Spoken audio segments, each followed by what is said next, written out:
கர்த்தருடைய பரிசுத்த நாமத்திற்கு மகிமை உண்டாவதாக. இந்த நாள் செய்தி பார்த்தீங்கன்னா try and trout season.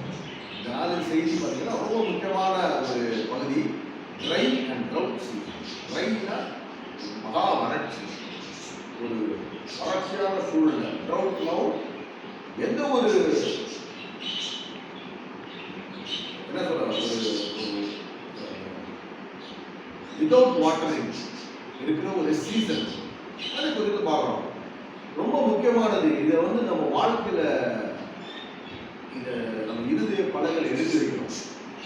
Deuteronomy chapter 8 1-20, அதாவது உபாகமம் 8ஆம் அதிகாரம் 1-20 வசனங்களை நம்ம இருதய பலகையில் நம்ம எழுதி வைக்கணும். ஒவ்வொரு தனி மனிதனும் இதை எழுதி வைக்கும்போது அவங்க வாழ்க்கையில் ரொம்ப பிரயோஜனமாக இருக்கும்.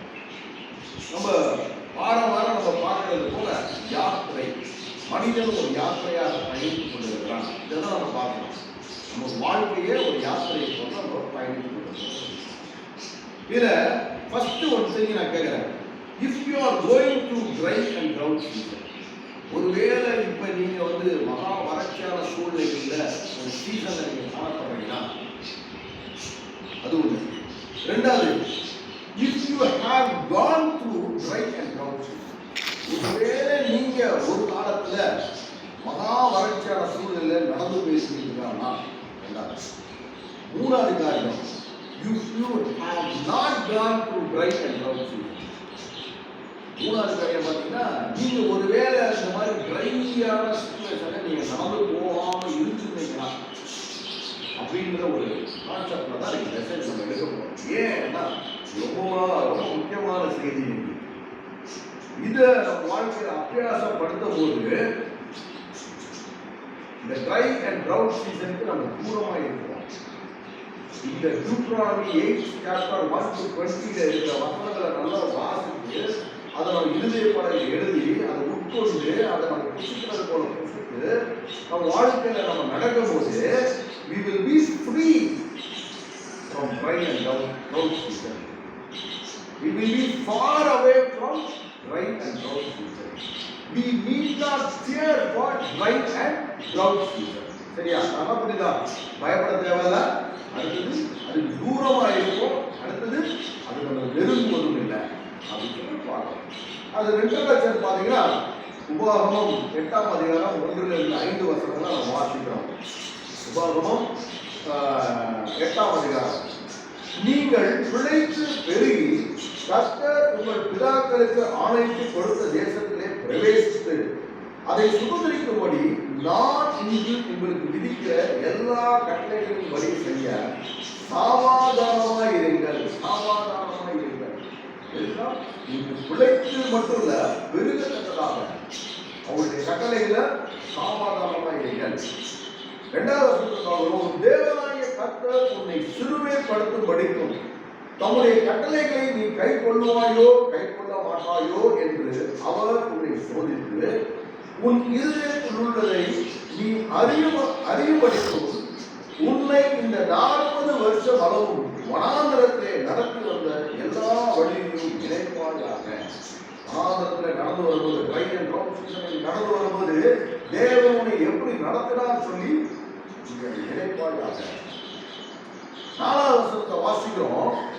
இந்த 40 வருஷம் உன்மேல் இந்த வஸ்திரம் பழையதாக போகவில்லை, உன் கால் நீங்கவும் இல்லை.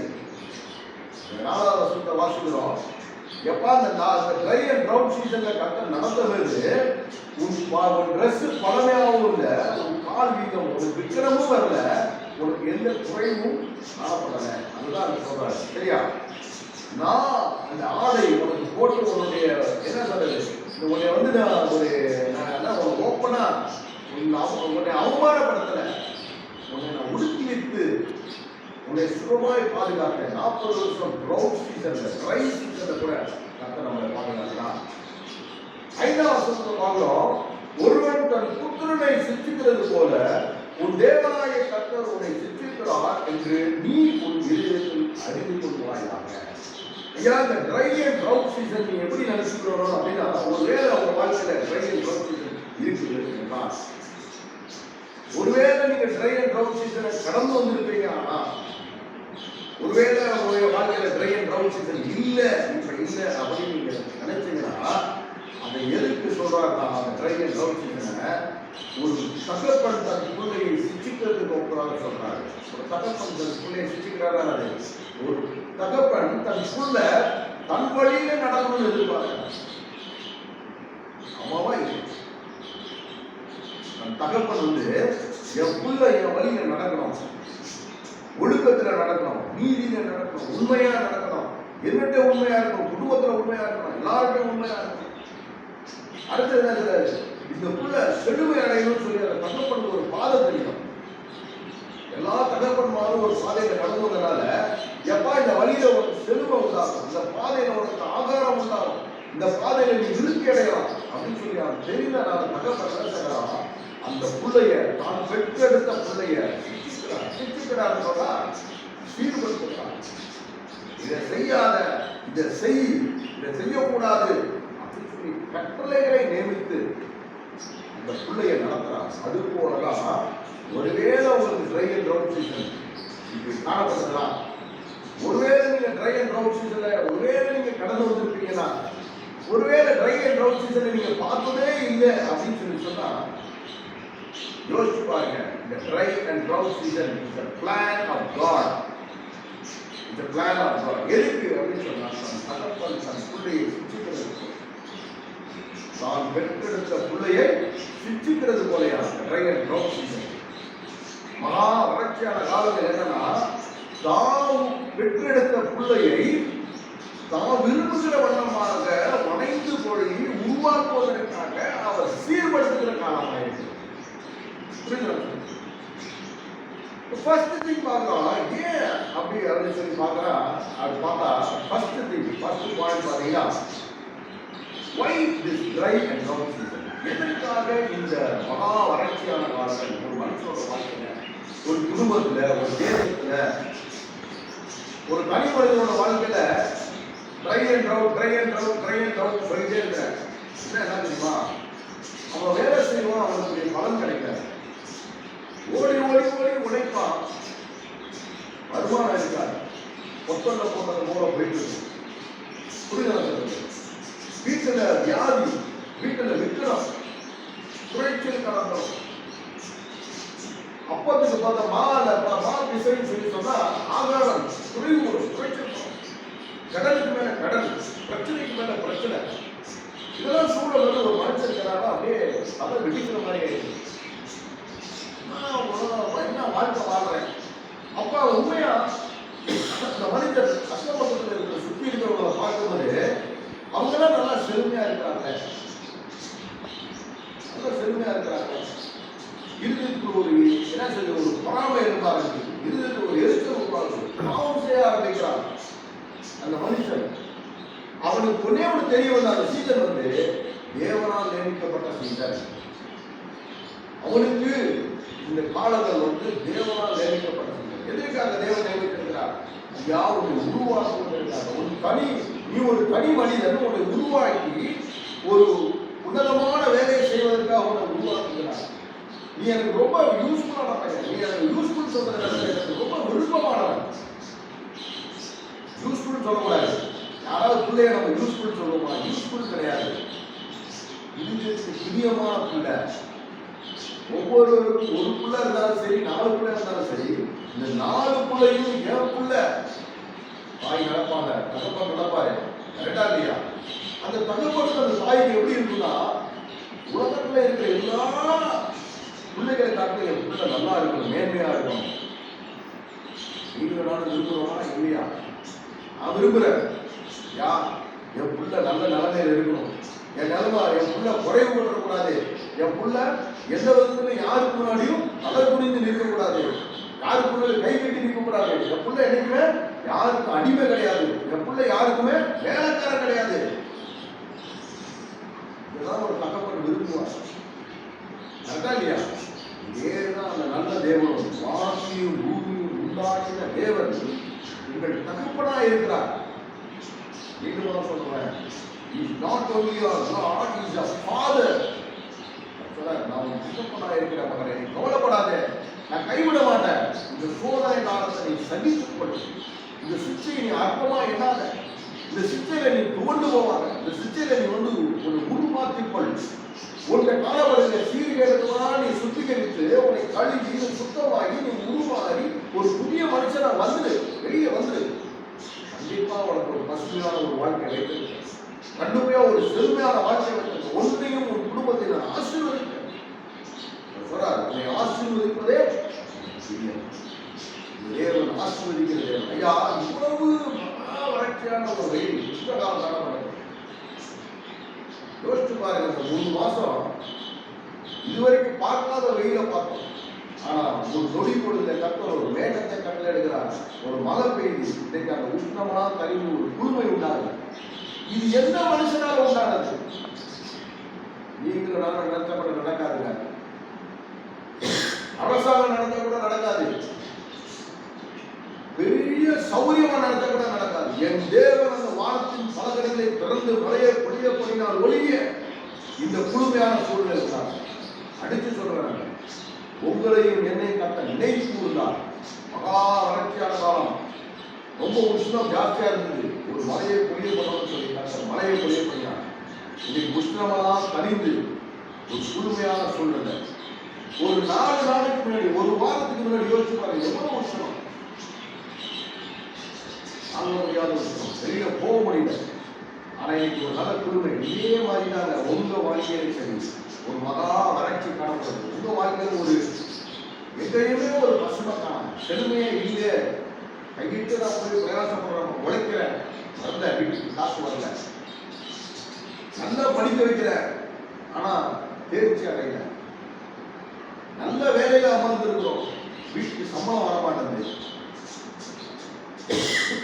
தொழில் நல்லா செய்யணும், ராவும் பகலும் உழைக்கிறோம், ஆனா லாபம் இல்லை.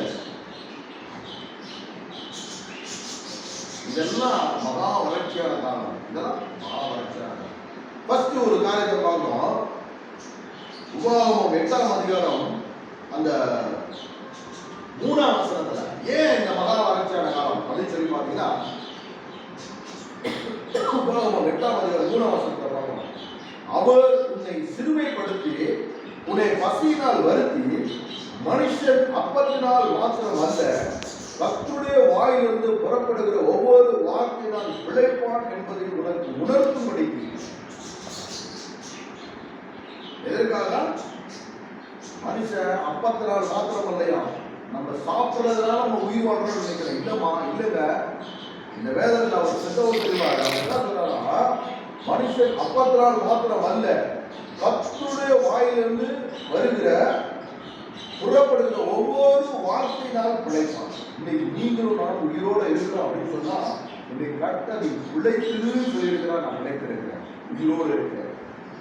அப்ப மரணித்தவங்களுக்கு என்னது? போதும், வாழ்க்கை முடிஞ்சது, வந்துறேன்னு சொல்லிட்டாரு, போயிட்டாங்க. இன்னைக்கு நீங்களும் நான் பிழைத்திருக்கிறோம் சொன்னா கர்த்தருடைய வாயிலிருந்து வந்த நல்ல வார்த்தை, அதனாலதான் நம்ம வாழ்ந்திருக்கிறோம். ஒரு 90 வயசு, ஒருத்தர் 92 வயசு, ஒருத்தர் 100 வயசு வாழ்ந்திருக்கிறாங்க அப்படின்னு சொல்லி பிழைத்திருக்கிறாங்க, உயிரோட பூமி மேல நடமாடி இருக்கிறாங்கன்னு சொன்னா கர்த்தருடைய கண்கள் அவருக்கு கிருபை கிடைத்து நீ பிழைத்ததுன்னு சொன்னனால இருக்கிறாங்க. Man live by every word of God.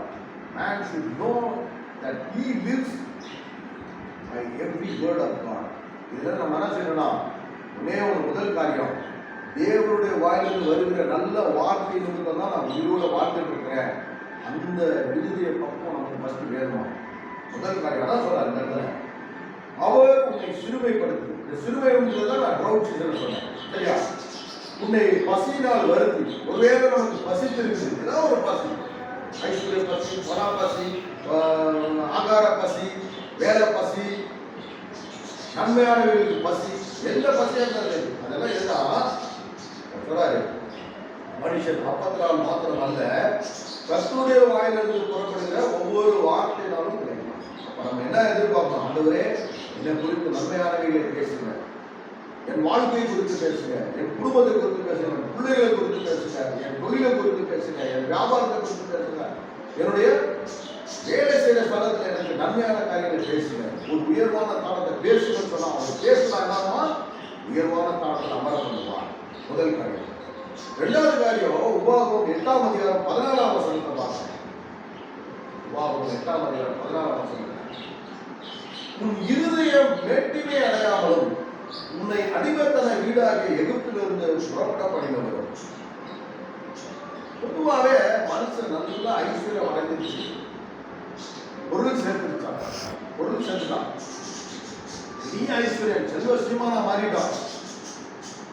இது யாருக்கு நம்ம எடுக்கலாம் சொன்னா, ஒருவேளை இன்னைக்கு ட்ரை அண்ட் ட்ரவுட் சீசனை கடந்து வந்தவங்களை நம்ம எடுத்துக்கலாம். வறட்சியான காலங்களை தாண்டி வந்தவங்களா இருக்கலாம்.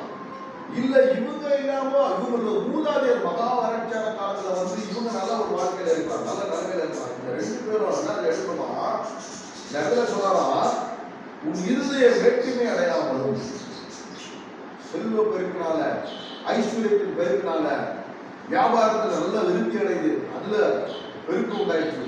நான் கைது செய்யறது எல்லாமே எனக்கு ஆசை, எனக்கு பிளஸ்ஸிங்கா இருக்குது. என் பிள்ளைகளை நல்லா படித்து நல்ல உயர்வான ஸ்தானத்தில் அமர வச்சுட்டேன் அப்படின்னு சொல்லி மேட்டுமை அடையாமலும். இந்த மேட்டுமை அடைய ஒரு மனுஷன் ஆரம்பிக்கும் போது இந்த வேதம் சொல்லுதா, 10 நேரம் செய்யறா. அடுத்தது உன்னை திருப்பி அடிமைத்தனத்துக்குள்ள உட்படுத்துவார், உன்னை சிறுமைப்படுத்துவார். உன்னை என்ன சொன்னா திருப்பியும் வறட்சியான சூழ்நிலைக்கு நீங்க போயிடுவார். அப்ப நம்ம கவனமா இருக்கணும். ஒருவேளை நம்ம வாழ்க்கையில ஐஸ்வர்யம் பெருக்கணும் தான் அது. ஒருவேளை நம்ம வாழ்க்கையில எல்லாம் அந்த வறட்சியெல்லாம் போய் நல்ல செல்வ சீமான்களா மாறுறோம், வீட்டுல குறைவு இல்லை, கடன் இல்லை, பிரச்சனை இல்லை, வியாதி இல்லை, விக்கிரம் இல்லை, நல்லா இருக்கணும் அப்படின்னு சொன்னா மேட்டுமை கொள்ளக்கூடாதா? மேட்டுமை எங்க இருந்து வருது? ஐஸ்வர்யம் பெருக்கத்தினால் வருகிறது. மேட்டுமை எங்க வருது? கல்வியின் பெருக்கத்துல வருகிறது. நான் சயின்டிஸ்ட், நான் இன்ஜினியர், நான் பெரிய சிஇஓ, நான் பெரிய டாக்டர், நான் எம்டி டாக்டர், அங்க பெருமை வரும். மேட்டுமை கொள்ளாமல் மேட்டுமை கொள்ள ஆரம்பித்தா மறுபடியும் ஒரு சீசனுக்குள்ள போற மாதிரி ஆயிடும். என்னதான் கிரவுண்ட் சீசனுக்குள்ள போறாங்க. அதனால இந்த மாதிரி பண்ணக்கூடாது. அடுத்தது மேன், அதாவது அந்த உபாகமம் 8:14 man heart free from hardness, to free man heart from hardness. மூன்றாவது காரியம் உபாகமம் 8ஆம் அதிகாரம் 16ஆம் வசனத்தை வாசிப்போம். மூன்றாவது காரியம் உபாகமம் 8ஆம் அதிகாரம் 16ஆம் வசனம். உன் பிதாக்கள் அறியாத மன்னாவினால் வனாந்திரத்திலே உன்னை போஷிக்க வந்தவரும் உன் தேவனாகிய கர்த்தரை நீ மறவாமலும். எந்த சூழ்நிலையும் உன் தேவனாகிய கர்த்தரை மறந்துடக்கூடாது. ஒருவேளை நீ மகா வளர்ச்சியான சூழ்நிலை காணப்பட்டிருப்ப, அப்பா அவரை நோக்கி குமுறி கூப்பிட்டு அவர் நன்மை செய்திருப்பார். அப்பெல்லாம் நினைவிலே இருப்பார். பணப்பெருக்கம் உண்டாகும், நல்ல வீட்டுல செல்வ சீமானா வாழ இருக்கும். நம்ம போற திசையெல்லாம் கை கொடுத்துட்டே வரும், எல்லாமே பண்ணுவோம், அதை பண்ணுவோம், இதை பண்ணுவோம், நிக்கிறதுக்கு நேரம் இல்லாம இருக்கும், பிஸி மேன் ஆயிடுவாங்க. அந்த நேரத்தில் என்ன சொல்றாங்க, உன் தேவனாகிய கர்த்தரை மறந்துடாத. Man should not forget God. Man should not forget God. தேவனை மறந்து விடக்கூடாது. புரியுதா? Man should not forget God. அடுத்தது உபாகமம் 8ஆம் அதிகாரம் 17ஆம் வசனத்தை வாசிக்கிறோம். என் சாமர்த்தியமும் என் கை பலனும் இந்த ஐஸ்வர்யத்தை எனக்கு சம்பாதித்தது என்று நீ உன் இருதயத்தில் சொல்லிக் கொள்ளாமலும் இருக்க எச்சரிக்கையாக இருந்தது. எதற்கு எச்சரிக்கையா இருக்கணுமா? என்னுடைய சாமர்த்தியம், என்னுடைய கையில் இருக்கிற பலன். ரொம்ப தாழ்த்தப்பட்ட நிலைமையில இந்த வார்த்தை நம்ம சொல்ல மாட்டோம். ரொம்ப கஷ்டப்படுற சூழ்நிலை இந்த வார்த்தை நம்ம சொல்ல மாட்டோம். அப்ப எங்க போவோம்னா, யாராவது மனுஷ உதவிக்கு தேடுவோம், இல்லைன்னா தெய்வத்தின் உதவிக்கு தேடுவோம். என் மேல, என் குடும்பத்துக்கு மேல கருணை காட்டுங்க, எல்லாருக்கும் கருணை காட்டுங்க, கருணை காட்ட மாட்டேங்கிறான்னு சொல்லி தெய்வத்துக்கு. ஆனா அந்த தெய்வம் உங்களுக்கு எல்லாத்தையும் கொடுக்கும்போது அள்ளி வாழை கொடுக்குறார். வானத்துக்கு பூமி உண்டாக்கிற தேவன் வாழை கொடுக்க ஆரம்பிச்சு என்ன செய்வாங்களா, என் சாமர்த்தியமா உட்காந்து படிச்சேன், நைட்டெல்லாம் படிச்சேன், நைட்டு காலையில படிச்சு எக்ஸாம் எழுதி பார்த்தேன். சாமர்த்தியம் நிறைய கம்பெனியில போய் நான் நிறைய வேலை ப்ரொமோட் ஆகி வந்தேன். நான் இந்த மூளையெல்லாம் நான் யூஸ் பண்ணேன், நான் படித்ததெல்லாம் யூஸ் பண்ணேன். எல்லாம் கூகுள்ல எல்லாம் சர்ச் பண்ணி நான் நிறைய மூளையில போட்டு வச்சுட்டேன். என் சாமர்த்தியமா பேசி வியாபாரம் செய்தேன். ஒரு தடவை பேசும்போது ஓடி ஓடி சாமர்த்தியமா செய்தேன். அதனால எனக்கு வந்துச்சு. என் கை பலன்மா எனக்கு இருந்தது. போட்டேன், ஒரு 5 லட்சத்தை போட்டு 50 லட்சம் எடுத்து அவங்க சமாளிச்சேன். கை பலன் எல்லாம் என் சாமர்த்தியம். எல்லாம் டெக்னிக் வேணும்பா, டாக்டிக்ஸ் வேணும்பா. சம்பாதிக்கிறதுக்கு வியாபாரத்துல தொழில் சாமர்த்தியம் வேணும். முதல் போட்டு எடுக்கணும் அப்படின்னு சொல்லி இருந்திருக்கிற ஒரு சிந்தனை வருமா? எப்ப செல்வம் பெருகும் போது அந்த ஒரு சிந்தனை வரும். அதற்கு நம்ம தப்பித்துக் கொள்றோம். அதான் man should not trust himself. அவனே அவன் நம்பக்கூடாது. man should not trust himself. 4 காரியங்களை நம்ம பார்த்தோம். என்னென்ன காரியம் பார்த்தோம்னா, man lives by every word of God. மனுஷன் தேவனுடைய வாயிலிருந்து வருகிற ஒவ்வொரு வார்த்தையினால வாழ்கிறான். Man's heart should be free from emptiness. பெருமை அகந்தைகளுக்கு தூரமாக இருக்கணும் இருதயம். Man should not forget God. தேவனை மறந்துவிடக்கூடாது. Man should not trust himself. 4 காரியம். அவனே அவன் நம்பக்கூடாது. புரியுதா? என் பலன், என் சாமர்த்தியம், என் வாயில பேசுற எனக்கு இருந்த நண்பர்கள், எனக்கு இருந்த இதை நான் வச்சு யூஸ் பண்ணி வந்தேன். இப்படிப்பட்ட காரியங்கள் நம் வாழ்க்கையில என்னைக்காவது குடிக்கிறது. ஒருவேளை நீங்க ட்ரை சீசன்ல போகலன்னு சொன்னா ட்ரை சீசன் பின்னாடியே தேடி வரும். அதான் புரிஞ்சுக்கணும். ஒருவேளை நீங்க மகா வறட்சான சூழ்நிலை இல்லை அப்படின்னு சொன்னா தேவனுக்கு விரோதமாய் செய்யும்போது அது தேடி வரும். கற்றுக் கொடுக்கிறதுக்காக, தேவனை பற்றி அறிந்து கொள்வதற்காக கற்றுக் கொடுக்கிறதுக்கு வரும்.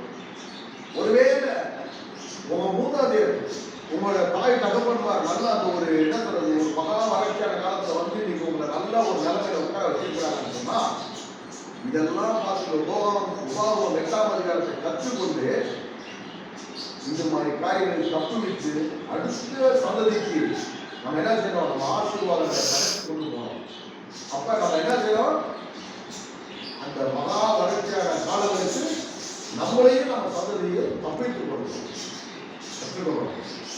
ஒருவேளை மகா வறட்சியான சூழ்நிலை இருக்கிறீங்க, அப்பையும் தேவன் நினைச்சு அனுவாங்க. தேவன் ஆண்டவரே, இந்த நிலைமைகளை மாற்றுகிற தேவன் நீங்க, எனக்கு பலத்தை தருகிற தேவன் நீங்க, எனக்கு ஐஸ்வர்யத்தை பெருகப்படுகிற தேவன் நீங்க, நீங்க கிட்டவா என்னோட இருங்க, எனக்காக உதவி செய்யுங்க அப்படின்னு சொல்லி அவரை வரவழைக்கும் போது இந்த இடத்தையே ஒரு பசுமையாய் மாற்றுகிறார். எப்படி ஒரு மழை பெய்யுது, இடமே பசுமையாக மாறி இருக்கும், சீசனே மாறிக்கிற மாதிரி இருக்கு. இது மாதிரி உங்க வாழ்க்கையில காணப்படுகிற மகா வறட்சியெல்லாம் கதை மாற்றுவாங்க. அதாவது நம்ம பார்க்க போறோம் எப்படின்னா, உபாகமம் 8ஆம் அதிகாரம் 6-9 வசனங்கள் வாசிக்கிறோம். அவரோட பிளஸிங்ஸ் எப்படி இருக்கும்? Blessings after the drought. வறட்சிக்கு அப்புறம் ஒரு பிளஸிங்கை தராம எப்படி இருக்குன்னு சொல்லி பார்த்தீங்கன்னா, உபாகமம் 8ஆம் அதிகாரம் 6-9 வசனங்கள் பாருங்க.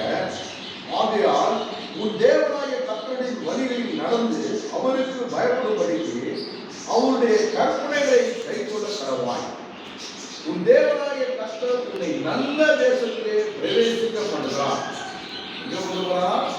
நல்ல தேசம். எப்படிப்பட்ட தேசம்? உனக்கு ரொம்ப அனுகூலமான தேசம், உனக்கு அதை காரியத்தை வாய்க்கப்படுகிற தேசம், உனக்கு கைகூடி வரப்படுகிற தேசம், உனக்கு ஒத்தாசையா இருக்கிற தேசம், ஒரு நல்ல தேசம், ஒரு நல்ல தொழில், ஒரு நல்ல வேலை, ஒரு நல்ல படிப்பு, ஒரு நல்ல உத்தியோகத்தில் கொண்டு போய் வைக்கிறார். எதற்கு? உன்னை ஆசீர்வதிக்கிறதுக்காக.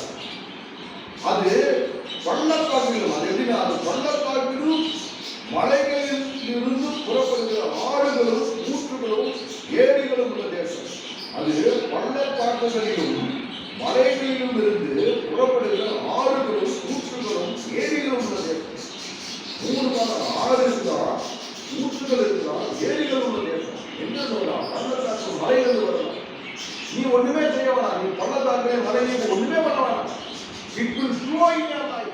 It will be stagnant in your life. ஒரு நதி பார்த்தீங்கன்னா அது ஓடும். ஏன் நீ வந்து ஸ்டாண்டர்ட் ஆகிக்கலாம்? என்ன சொல்லலாம்?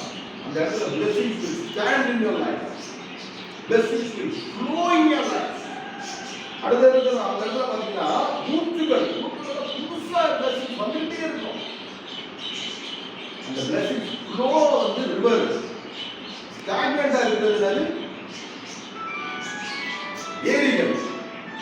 ஊற்றுகள் பார்த்தீங்கன்னா புதிய ஆசீர்வாதங்கள் வந்துட்டே இருக்கும். அதான் பார்க்கணும்.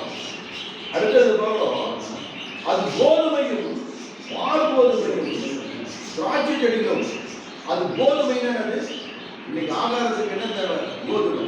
ஒரு ஆகாரத்துக்கு ஒப்பனையான சொல்றாங்க கோதுமை, வார்கோதுமை, சுத்தமான கோதுமை. அடுத்து சொல்றாரு திராட்சை செடிகளும். திராட்சை செடிகளை சொல்றது பார்த்தீங்கன்னா அது இருதயத்தை பூரிக்க பண்ணுவோம், இருதயத்தை உற்சாகப்படுத்துவோம். அந்த திராட்சை செடிகள், அந்த திராட்சை செடிகள் எல்லாம் ஒரு மனுஷனை கண்களை தெளிவிக்குமா, ஒரு மனுஷனுக்கு நல்லது. திராட்சை பழங்கள். அதான் சொல்றாரு திராட்சை செடிகளும் அத்தி மரங்களும் மாதுளம் செடிகளும் உள்ள தேசம். அது ஒளிவு மரங்களும் எண்ணெயும், ஒளிவு மரங்களும் எண்ணெயும் தேனும் உள்ள தேசம். எல்லாமே உச்சிதமா சொல்றாரு. கோதுமை இருக்குமா, திராட்சை இருக்குமா, அடுத்து என்ன சொல்றாரு, அத்தி பழம் கிடைக்குமா. இன்னைக்கு அத்தி பழம் எல்லா வியாதி இருக்கிறதுக்கு சுகப்படுத்துறதுன்னு சொல்லி அத்தி பழத்தை சாப்பிட சொல்றாங்க. அடுத்து சொல்றாரு மாதுளம் செடி இருக்குமா. மாதுளம் செடி ஒரு பிளஸிங் சொல்லுவாங்க, முத்து முத்தா இருக்குமா, பிளஸிங் இருக்குதா இல்லையா. மாதுளம் செடி மாதுளம் பழத்தை எதுக்கு வைக்கிறாங்க? முத்து முத்தா உள்ள இருக்குது. வாழ்க்கை அப்படியே முத்து முத்தா பெருகணும், பெருக்க மாதுளம் பழம். மாதுளம் பழம் செடி. அடுத்தது அது ஒளிவு மரம். ஒளிவு மரம், ஒளிவு என்ன பார்த்தீங்கன்னா இன்னைக்கு இருக்கிறதுலே உச்சிதமான எண்ணெய். இன்னைக்கு உலகத்தில் இருக்கிற உச்சிதமான எண்ணெய் ஒளிவு எண்ணெய். அப்புறம் உடம்புக்கு கொலஸ்ட்ரால் வராது, ஃபுல்லா ஹீலிங் உள்ளது. அது உட்கொண்டா அப்படியே முகமெல்லாம் பரவாயில்ல மாறும், குச்சியா மாறும். ஒளிவு மரங்கள், ஒளிவு எண்ணெய். சரியா? அடுத்தது பார்க்கலாம் அது எப்படி இருக்குது. அடுத்தது எண்ணெயும், எண்ணெய் குறைவுபடாது. என்ன ஐயா போர் போட்டா உனக்கு ஃபியூல் வருது, என்ன டீசல் பெட்ரோல் எங்கிருந்து வருது? போரை போட வருது. உங்களுக்கு எனக்கு போரை போட்டா தண்ணி தான் வருது, அவன் போரை போட்டா என்ன வருது? அடுத்த தூக்கு சுத்தம் பண்ணி வியாபாரம் பண்ணு, தேசத்துல காசு பொருளை முறையான வருது. அடுத்தது ஏழுக்குள்ள தேசம். ஏழு வந்து நீங்கள் நான் போய் எடுத்துக்கிறேங்க. உங்களுக்காக ஒரு சின்ன சிசு வேலை செய்து அது சேர்த்து வைக்கிறாங்க. அந்த சேரை சாப்பிட்றது பலவிதமான பூக்கொழுந்து, பலவிதமான இருந்து கொண்டு சேர்த்து அவ்வளோ மெடிசனை வேல்யூ விடலாம். உச்சிதமான எல்லாமே உச்சிதமான தரம், எல்லாமே பிளஸிங் தான் உனக்கு.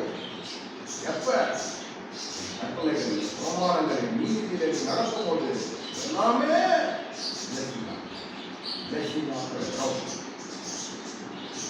முதலாவது பார்க்கிறோம். அது தாழ்ச்சி இல்லாமல் அப்பம் வசிக்கத்தக்கதும். தாழ்ச்சிகள்னா யாருக்கு முன்னாடி தாழ்ந்து போக விட மாட்டாங்க. யாருக்கு முன்னாடி தாழ்ந்து போக விட மாட்டாங்க. ஐயோ குறைவுபட்டு சொல்லி பக்கத்து வீட்டில் போய் எப்பா இன்னைக்கு ஏதாவது ஒரு நிக்கி இருக்குமா, பசித்திருக்க ஒரு வீட்டில் இதுக்கெல்லாம் ஆதாரம் கிடைக்குமான்னு சொல்லி தாழ்ச்சி இல்லாமல் புசிக்கத்தக்கதும் ஒன்றும் உனக்கு குறைவுபடாதமான தேசம். ஒன்றும் உனக்கு குறைவுபடாது. எதுலையுமே குறைச்சலே சொல்லுங்க, இதுல குறைச்சல் அதுல குறைச்சல் சொல்லி அந்த வேர்டே வேணாம். அது கல்லுகளும் அது என்ன, அது கல்லுகள் இருமாய் இருக்கிறது.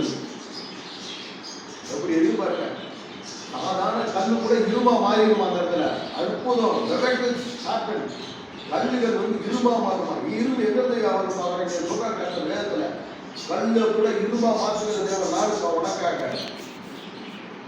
பாருங்க, கல்லுகள் இருமாகுறதும் செம்பு வெட்டி எடுக்கத்தக்க. செம்பு நீங்க செம்பு இருக்குதுன்னா பாப்பா இருக்குதுன்னு சொன்னா அவ்வளோ காஸ்ட்லி நினைக்கிறேன். Rate 600 rupees 700 rupees kilo. பாப்பா செம்பு வெட்டி எடுக்கத்தக்க மலைகளும் என்ன சொல்றாங்க, மகா வறட்சியான அந்த 40 வருடம் கழித்து கத்தர் அந்த வாழும் தேடு ஓடுகிற தேசத்தில் கொண்டு போய் வைக்க பொழுது அது தானா விளைகிறது. உன் ஆசீர்வாதம் உன்னுக்குள்ள வந்து கொட்டும். நீ கத்தோடைய வழியில் நடக்க கவனமாய் மாத்திரம் இருந்தால் உன்னை ஆசீர்வதிக்கிற தேவன், உன்னை நினைத்திருக்கிற தேவன், உன்னை மறவாத தேவன், உன்னை கைவிடாத தேவன், உன்னை நடத்தி வந்த தேவன். இந்த மகா வறட்சியான காலத்தில் உன்னை தப்பிவிப்பார். தேவனை கற்றுக்கணும், அவர் வழியிலே நடக்கிறது மட்டும் நம்ம கற்றுக்கணும். இதுதான் இன்னைக்கு செய்தி. Dry and drought season. தயவு செய்து, if you are going through dry and drought season, have something positive in your heart. ஒருவேளை நீங்க மகா வறட்சியான காலத்தில் போயிட்டு இருக்கீங்கன்னா உங்களுக்கு ஒரு ஒரு நம்பிக்கை ஊட்டுகிற செய்தியாக வைத்துக் கொள்ளுங்கள். If you have gone through dry and drought season, ஒருவேளை நீங்க மகா வறட்சியான காலங்களில் போய் இன்னைக்கு நல்லா இருக்கிறீங்கன்னு சொன்னா இதை எச்சரிக்கும் செய்தியாக வைத்துக் கொள்ளுங்கள். கவனமாயிருங்க, சாவாதாரம் உள்ளவர்களாயிருங்க, எச்சரிக்கையா இருங்க சொல்றாங்க. If you have not gone through dry and drought season, சில வேளையில நம்ம தாய் தகப்பன்மார் மகா வறட்சியான சூழ்நிலை வந்திருப்பாங்க, நமக்கு தெரியாது, நம்ம நல்லா இருப்போம் அப்படின்னு சொன்னா உங்களுக்கும் இது எச்சரிக்கை செய்தியா இருக்கணும். இந்த ட்ரை அண்ட் ட்ரவுட் சீசன்ல மாட்டிக்கொள்ளாதபடிக்கு கர்த்தருடைய வழியிலே நடக்க கவனமாயிருக்கும். கர்த்தர் தாமே ஆசீர்வதிப்பாராக.